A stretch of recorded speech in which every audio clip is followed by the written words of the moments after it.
Slay.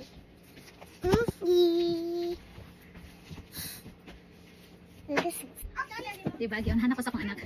Excited kay kumuli today kay finally naabot na ang akong gi-order sa from Sukli. So muna siya Sukli sa Facebook bitaw na Filipino store. So na muna ilahan kuan. Dako kay kung box mo sa akong order, diba? Hello. Nag-order ko og kalamansi dinhi sa oyster sauce. Very secure gid ang imong package, so di ka ma-worry kung mabuak siya or di ka. So nasa pa baby, lang naman. Nasa lang pa baby.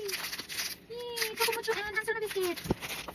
Kabalo ka mo, napagabot na ako diri, usap ako nakatpon og gamit og kanang salt and pepper bitaw nga kanang magluto jud ka, nga walay seasoning kay wala man na diri. So nagbalon ko atong nanhi ko diri sa US, nagbalon jud ko og kanang pila jud ko pack ako ang ginisa-mix niya nahurot na after pila ka man sa mga stay. So ako dili ba ako pro gyud og luto-luto. So katong hurot amo ang ginisa-mix, dito ta og kanang mga luto gamit ang salt and pepper, which is so far I did well. Char, di ba? Pero lahi ra gyud. So nag-order mi og ginisa-mix. So murag pila man ni siya?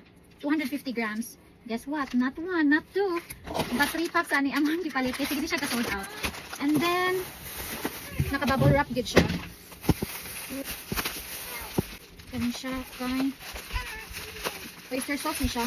Nanay mapalit din ng oyster sauce. Pero lahi ra gid ang lasa sa ato ba?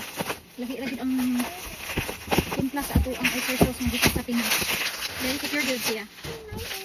Okay. Oyster sauce. Mamacita's oyster sauce. Dahil ang isa is ang last is pag-ano ninyo, kalamansi. Dito sa mga sa tayasan, mamuha naman yan iskilid po eh. Karong diri ko tinong lahala. Pero bahala na. Last time, nakapalit ko di buha ka batol ani. Dugay-dugay po siya na magagamit yun. Pero again, lahi ra gid ang iyang lasa sa fresh na kalamansi ka sa atua. Mas lami gid hapon ang kanang fresh kanang sa kilid-kilid sa buhay sa ani. So yeah, maura na. I'm so happy with the freebie. Thank you. Sukli. Sa usab na pod. Bye.